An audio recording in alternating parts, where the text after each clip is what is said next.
Todos los días, cientos de ciudadanos en América Latina denuncian los más fascinantes episodios que involucran al fenómeno OVNI. Muchos de estos relatos son retratados en los medios, despertando la intriga de la población. Los escépticos sostienen que se trata de confusiones, sugestiones, folclore y creencias de la población que anhela que el hombre no esté solo en el universo.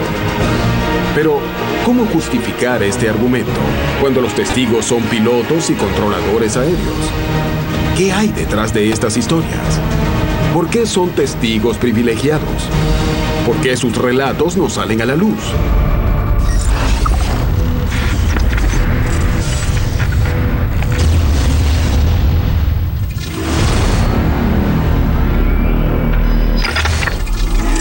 Hoy presentamos OVNIs y aviones.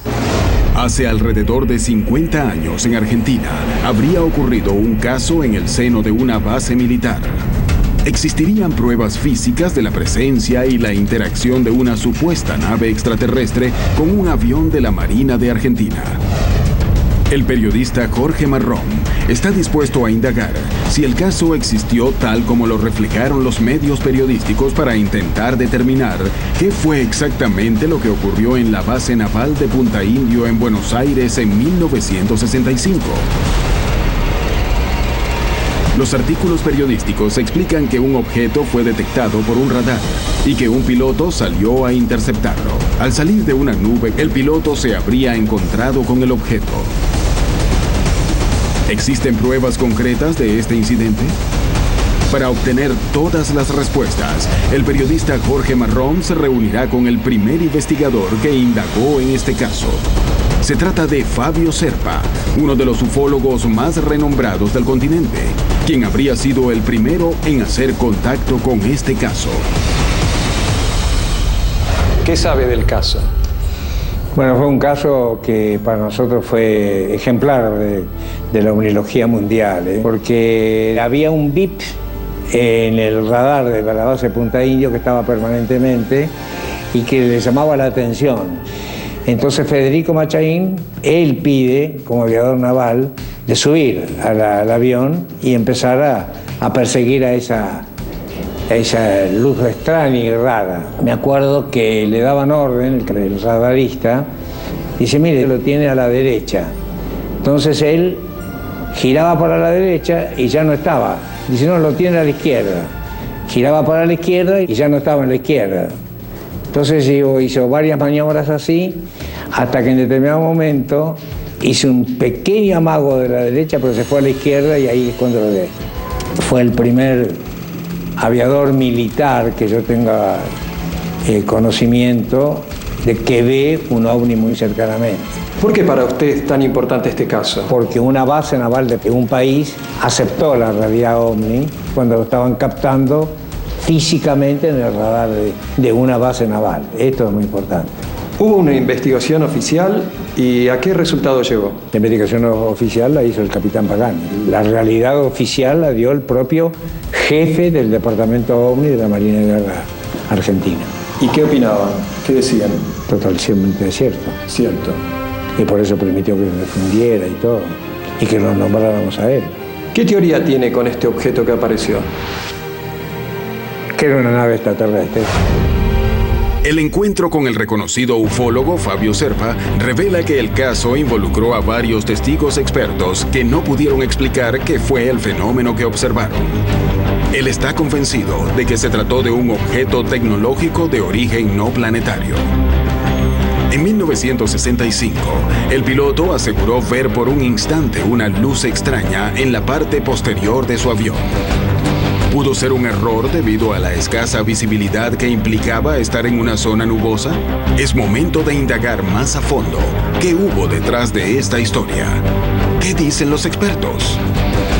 Jorge Marrón está dispuesto a descartar todas las posibilidades para llegar a la verdad de este caso.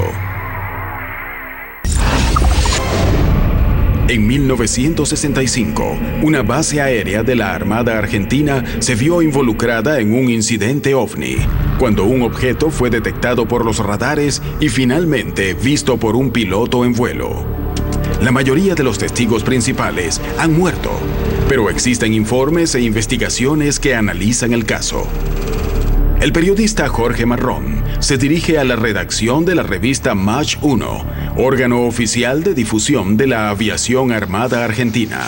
En la década del 90, publicaron un artículo sobre el incidente y tendrían pruebas sobre las declaraciones de los testigos. Para la gente que tenía muchos años acá en la base aeronaval de Punta Indio, había sido un secreto a voces, un tema muy comentado, pero que después con el paso del tiempo se había aplacado. El capitán Frontro tuvo el recuerdo de ese momento y lo trajo nuevamente a la luz. Acá te tengo preparado lo que fue la revista y el artículo que nos mandó el capitán Frontrot allá en el año 90. Y este es el papel original que estaba en el archivo de la revista, firmado por el propio capitán, que cuenta tal cual fue la nota transcripta, ¿no? El informe del jefe de la base dice que el piloto no sabía que tenía delante suyo y que en trepada salió del interior de una nube y detalló que vio una luz a la derecha que luego se perdió. ¿Este fenómeno atmosférico pudo tener relación con el incidente? ¿Pudo la nube causar la anomalía en el radar y la luz que divisó el piloto? Para intentar aclarar esta incógnita, el investigador se reúne con Luciano Vidal, del Servicio Meteorológico Nacional. Según los testigos, el tipo de nube que cruzó Machaín fue un cumulus nimbus. Las nubes son nubes que en general están relacionadas con violentas corrientes ascendentes y descendentes, es decir, aire que está subiendo y bajando al mismo tiempo dentro de la nube. Por las descripciones que da el piloto, ¿puede ser que haya cruzado ese tipo de nubes? A mí me llama un poco la atención el hecho de que el piloto alega que la capa esa de nubes la atraviesa en menos de un minuto. Pensando en un avión de este tipo, que era un avión chico, de entrenamiento, con propulsión a hélice, exponerse a los riesgos de este tipo de nubes, es muy difícil que pudiese salir sano y salvo. La explicación del meteorólogo debilita la teoría de que el hecho pueda explicarse por una nube cumulus nimbus, por lo que el investigador decide seguir indagando.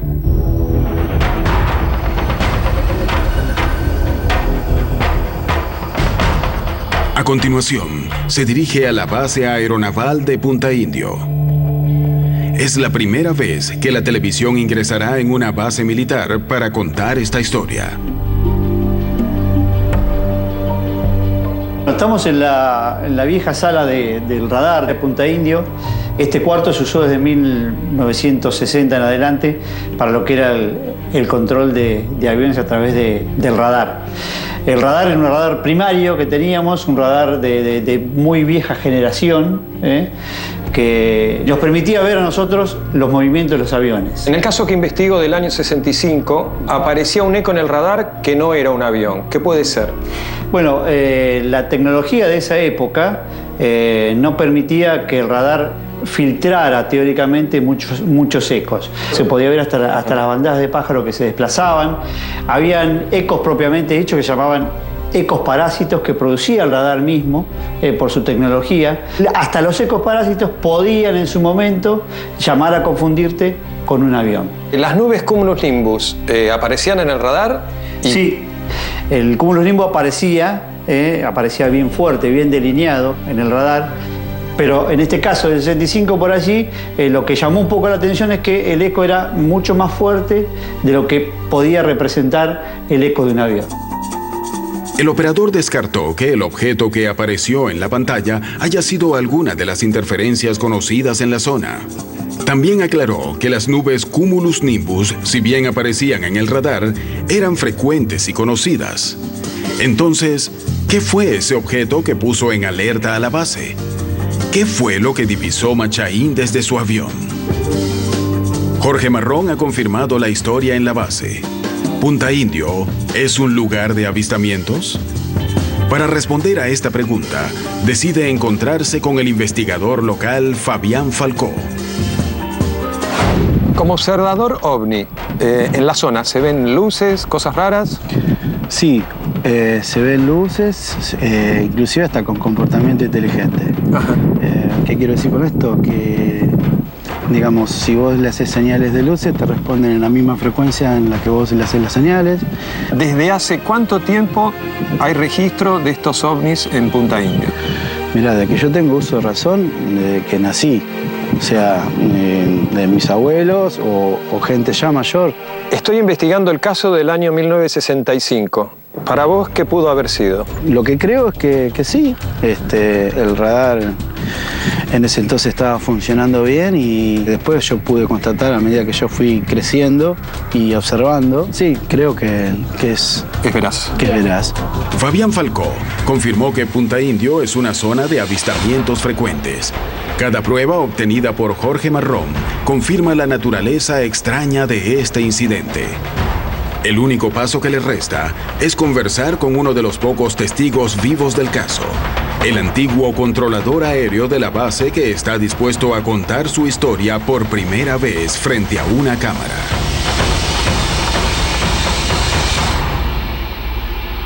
¿Cómo fue en ese momento la historia? A ver. Bueno, yo estaba en la torre de control y me dijeron que vieron un objeto en el radar. Entonces bajamos al cuarto piso donde estaba el radar. Estaba volando un Picra haciendo instrumental y estaba el tiempo como está ahora, así todo nublado, plafón bajo. Y en la pantalla vimos el eco, pero ese día apareció ese eco, pero muy fuertísimo, o sea, en la pantalla, más fuerte que que el eco del avión. Mucho más fuerte. ¿Y qué significa que es más fuerte el eco? ¿Qué? ¿Por volumen, por tamaño? No, tamaño no sé, pero debe ser alguna otra cosa que provocó eso. Que le da más fuerza, no sé. El avión lo mandamos a donde estaba ese objeto. Y en 2 giros que hizo la aguja, sí, desapareció. A una velocidad impresionante. En segundos desapareció. ¿Eso lo pudo ver en el radar? En el radar. Anterior a eso, había quedado parado como si estuviera arriba una nube. Cuando más o menos estaría el avión a 1000 metros del objeto, desapareció. ¿Qué oficiales se arrimaron al radar y qué comentario hubo? El jefe de tránsito que está en ese momento, que bajó a ver qué pasaba. Lo llamaron. Sí. Y estuvo mirando el radar normal. Vinieron los técnicos, normal. Que no podía, ellos decían que no puede ser. Pero el operador le dijo, señor, lo estoy viendo. Es una cosa que inédita, le dijo el operador, nunca lo vio. ¿Qué se comentó en el momento de lo que se vio en el radar? El operador le dijo que era un objeto no identificado, porque lo estaba llamando y lo llamó como si fuera un avión y no contestaba nada. Así que quedó como que es un objeto volador no identificado. Un objeto no identificado. Lo que ocurrió en los cielos de Punta Indio, en Argentina, aún es un misterio. Pero Jorge Marrón confirmó que imágenes extrañas aparecieron en el radar de la base aeronaval y que de momento no es posible explicar científicamente qué ocurrió. ¿Qué pudo haber sido este objeto volador no identificado? Muchas veces son civiles quienes observan y denuncian este tipo de incidentes. Pero esta vez, los testigos fueron miembros de una base militar y su experiencia cruzó las fronteras de la institución. ¿Qué hacía esta tecnología sobrevolando un sitio de alta seguridad? ¿Por qué ningún experto logra dar una explicación sobre lo que ocurrió? Incidentes iguales a este se siguen denunciando casi 50 años después de haber ocurrido este hecho en particular. Si se tratase de tecnología terrestre, ¿por qué parece no haber evolucionado en los últimos 50 años?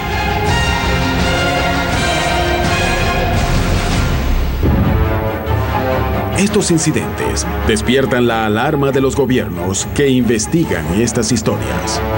¿Se trata de defensa nacional ante espionaje y amenazas de otros países? ¿O realmente estamos ante la presencia de seres de otros planetas? Todas las fuerzas aéreas, todos los gobiernos quieren saber qué opera en su espacio aéreo. Es imposible que ocurra una situación en que un controlador de tráfico aéreo detecte algo en su radar, en que los pilotos avisten algo y el gobierno diga no nos interesa. Por supuesto que los gobiernos se interesan, sin importar lo que terminen siendo. Las Fuerzas Armadas, específicamente las Fuerzas Aéreas, investigan los hechos con equipos sofisticados para saber si tiene una variante desconocida, si se trata de un avión, un globo aerostático o un satélite realizando espionaje en lugares estratégicos. Esa última vendría a ser la mayor amenaza a la defensa nacional.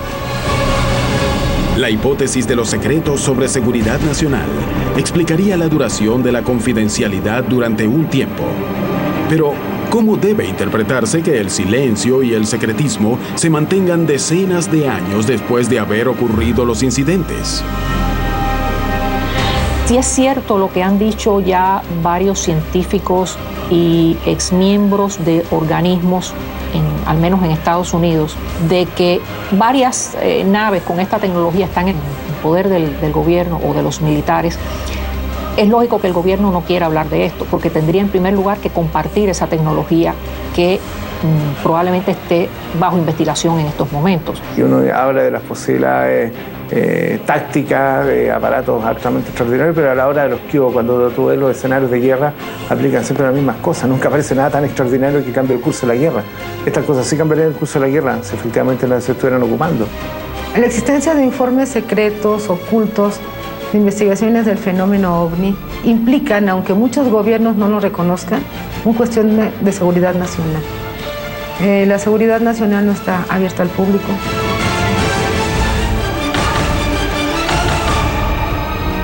Seguridad nacional y retroingeniería son algunas de las teorías que explicarían el silencio en torno a las investigaciones oficiales sobre el fenómeno OVNI.